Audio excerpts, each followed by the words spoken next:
Or speak clearly and enunciate. Enunciate your words. Like the British people we are. Welcome to Queeried. Queeried. What's the name of the channel, Paige? Queeried. Queeried. We are Queeried. This is Queeried. This is Queeried. So Taylor. Oh, H, this is Taylor. So Taylor, what are we going to do? We're supposed to talk over each other. It's fine. We'll just wing it through and then we'll edit all the shit bits out. Taylor, what do we hope to do with Queeried? What don't we hope to do? I mean, such big plans. Yeah. What do we want to do? We want to discuss all the topics that affect trans people, mostly in society. Yeah, we're not looking at talking too much about physical transition or our own physical transitions. We're looking for conversations about kind of wider issues and stuff that perhaps doesn't get talked about. Like open up the discussion to a bit more diverse conversation and more experiences, because there's a very narrow visibility, I guess, of one kind of. Yeah, I feel like, because we're both trans-masculine, of different angles and intersections, but we want a bit of diversity and some British voices. Yorkshire voices. Some Yorkshire voices and some dodgy accents on my behalf. But yeah, so we hope to have some conversations about topics that we feel aren't covered yet or aren't covered enough that we've seen. This is not going to be a channel for transition videos or transition timelines. This is going to be discussion with the wider world and hopefully some other people, not just our two pasty white selves, or some diversity. And not just trans-masculine people either. No. So we're trying to be super aware of who we are and our limitations and our biases. We're going to try and be as well researched as possible when we start our topics. We are of course going to... There's 3 voices on this channel now. My stomach says, I want food. Drink some tea. So we're of course going to use our own experiences, because you can't not, like, if you're talking about something, you do of course pick up on how you relate to it and your own experiences about it. But we're going to try and be factual and diverse. Yeah. And stuff. It's more about like social and the social aspects. Yeah, totally. The topics that we've kind of listed and the things that we end up having conversations with ourselves after one too many beverages are not, I mean, yeah, occasionally we are just like, I wish I had sideburns. Yes.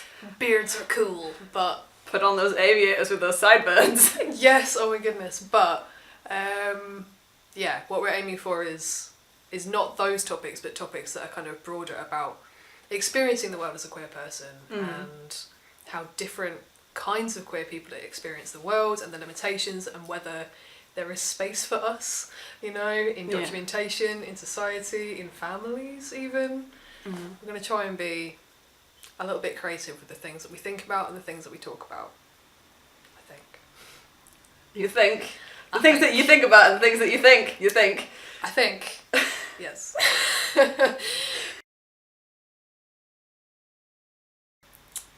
British voices, yay, and European voices. Because we're both navigating transition. Yeah. And a lot of the resources that I came across, especially in my early transition, were purely American, which is wonderful, and you're making wonderful things, but the process is not the same, the experience is not the same. So it's nice to find some resources that are more representative. When we first knew each other, to start like medical transition, it wasn't something I was 100% sure about. I don't know about you, but definitely not. But I didn't know anything about it at that point, so I feel like part of my hesitancy was I didn't have any information. I didn't have the access to anything. I didn't know how to go about it, and I didn't know the possibilities of it. So it was just a bit like lost in the sea of what is going on with this gender thing. I see a lot of posts, like it's mostly on Tumblr, that are just like people kind of shouting into the void of like, what is going on? And not really understanding because there's not a lot of information everywhere or like easily accessible about the places that they're in. Yeah, certainly. When I was looking at hormones and name changes and all this kind of thing, loads of the information that I was getting, I was trying to find UK specific information, but what I was getting was anything that was to do with trans was all about American name changes, and that's different from state to state. It's crazy. It's like you go here and you have to go to the courts and you have to do all this thing, and I was like, really? And then anything to do with name changes within the UK was not trans specific. It was like adopting children and stuff. Yeah, and getting married. It's like how to change your name legally once you've got married, and it's like changing your surname and. Yeah, so although there is a wealth of information, a lot of it is not applicable if you live in the UK or if you live in Europe. That is another thing. I know very little about transition and just trans rights and statuses, or even LGBT rights. I didn't know until recently that same-sex marriage still isn't legal in Australia. Yeah. Like, I didn't know that until Kylie Minogue told me the other day. Not in person. I don't know about You wish. Her boyfriend was on the radio and then, well, fiancé. Yeah. So there's a lot of things we don't know. But yeah, going back to those early resources, it was all super American and their experience was specific to America. Yeah. And it wasn't like, here you can't just like go, oh, I found an endo, I went to my family endocrinologist and... Yeah. So not everyone even has family doctors. No. Like, hardly anyone does. Like, hardly anyone has a doctor that they see regularly. Like, I definitely don't. I don't know who my GP is. I know where my GP practices. But I think I spoke to my GP for the first time the other day when I ordered a doctor's callback. Because the name on it is an Asian name, and I've never seen an Asian doctor while I've been there. And then this guy rang me up who had like a South Asian accent, and I'm like, oh, you might actually be my GP. Yeah. Like, but I've never met you. I feel like we're going off on a little bit of a tangent, but that is kind of what we mean when we say that the information is quite US. I'm looking here instead of here, but anyway. Yeah. That the information is quite US specific in the fact that the advice as a trans person when you're looking at transition, whether that be social or medical, or even just coming out, the stuff that's available on YouTube and Tumblr is fabulous. I lived on Tumblr for several years, but it is, again, very American. I feel like I'm slating Americans so hard right now, and I'm not. It's hard, especially when you're only finding American information and then you're trying to apply it to your everyday life when you're living not in America. So you're trying to go through transition and all the information that you have is American-centric, so you're trying to put it into your everyday life, but it's not the same. Like, even your social interactions and the laws, definitely not, and it's... The laws are different, definitely. Social interaction and the conversations that you can have are different. Yeah. This is a whole other topic that we're going to... There's two different extremes to it. Yeah. Like, what do you mean by that? Sorry, go on. Two different extremes. Like, in America, like, lots of the information is all like, or experiences, I should say, are more like, oh, they threw me out, or like, they accepted me wholeheartedly. But here, there's a lot of like, more like, yeah, not quite comfortable with it, but... Yeah, it would be rare to get extreme enough that you'd be thrown out and sort of financially cut off. It does happen, but it is rare.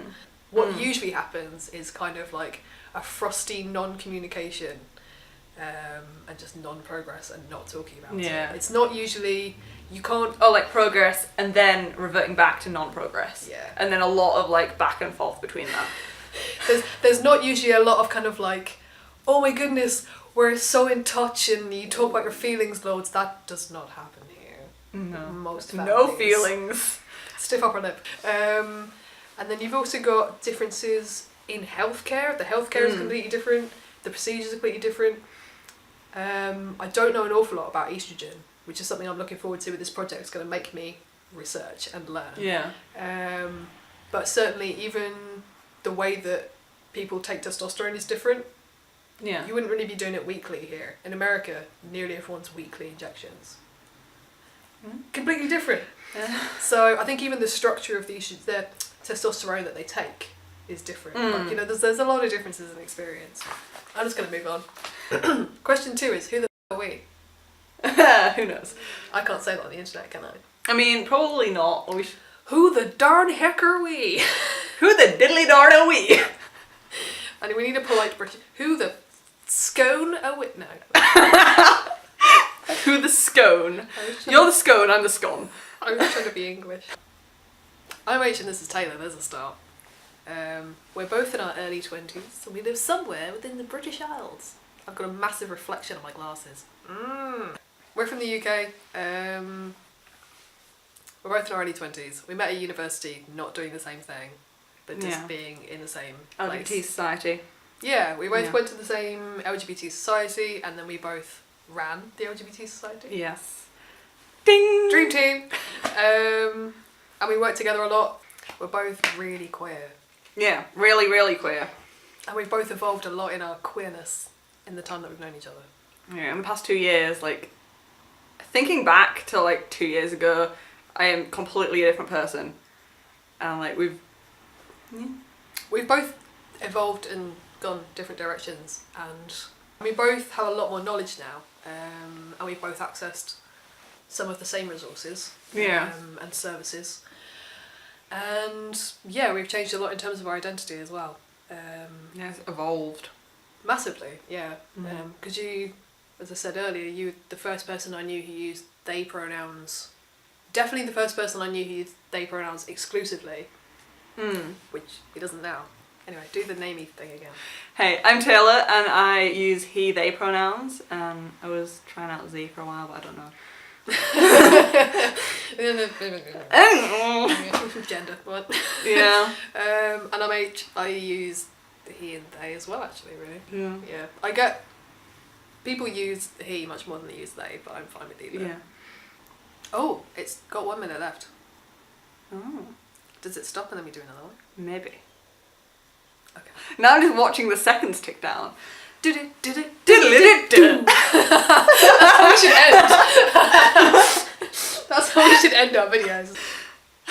Iconic. That's British British. things. We found a British thing to do. Should we just stop and start again? Because there's like 26 I want to see seconds. what happens. 5, 4, 3, 2, 1. Okay, we'll just to establish. I was supposed to be in charge of the audio and I didn't press the button and it's not been recording the whole time. So That's great. basically, we very much admire people who make YouTube content. And we're very bad at it, Yeah, but we want to try. but we do have a lot of conversations that we're like, Yeah, we should film that and put it on really YouTube. deep, that was really deep, that was good. And then we're like, oh, what did we say? We're like, oh, I don't know. I forgot what it was. Like already. we feel like we get somewhere and then we completely forget everything we've said because we haven't recorded it in any way whatsoever. Yeah. And also, there is a lot of focus on physical transition.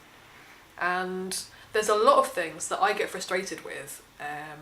For instance, using swimming pools. As a trans person who doesn't fast particularly well, it's really difficult because of many reasons, but that is something that nobody thinks about. So I was having this conversation with somebody recently and they're like, well, just go into whatever one you want. I'm like, okay. So I either go into the women's and I'm the only person there with a rash guard and trunks and hairy legs walking around and everyone's like, and like they're all super uncomfortable, people in there are super uncomfortable about changing around me. Or my little baby face, I walk into the men's. Do I look safe in a room full of naked men? Yeah, like there's no way I would ever use a communal changing room. That's not even a thought in my mind. No, and you're like, oh, I wish there was a database for which ones had which changing facilities. Anyway, the point is, it's a huge issue when you suddenly realise, oh, actually, that is a really difficult thing to navigate, but nobody talks about it. So there's a lot of subjects that affect trans people that are not just, changing a name and getting, hormones or surgery, whatever you want to do. There's a lot of small things every day that make it really hard. There is a lot of things. there is a lot of things. There's a lot of little things that you don't think about. So by hopefully doing this, hopefully we can shed some light on it and also not have to have the same conversation over and over again. I mean, we still will. We still will, but Yeah.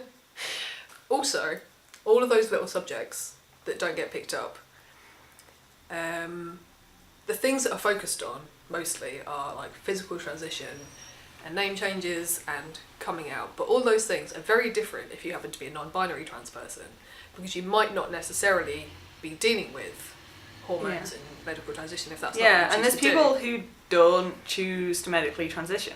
Like, they identify within the binary trans thing, but they don't want to medically transition, and that's like completely okay. But also, if you choose not to transition in any way, or in any way, or if you can't for medical reasons, you can't medically transition, there's still a lot of other stuff that affects you, and it kind of gets forgotten about and left behind. There's lots of things that people are like, oh well, you'll get over it once you've like medically transitioned and start passing, and then it's like, what if I don't want that? What if I can't have that? Yeah, and these things aren't magically solved by medical transition either. No. There's still a lot of internal work that has to go on, and a lot of little things in life that are still difficult to navigate. It's like a mental transition as well into like, this is how I navigate the world now, because you're being socialised in one way and it's not the way that you really are, but it's, We are going to deal with some sort of like fairly big topics, but we're also going to deal with some interesting stuff. Some of the things that we've listed as things that we want to talk about, I'm actually like, oh yeah, actually. Yeah, that could be a great discussion. Yeah, or something that's quite a unique experience, or something that we wouldn't necessarily have gone through or experienced, and it's not necessarily negative, but just something that is unique to sort of a queer or trans experience. Yeah. Things that we have learned from the queer life. The queer has given me this.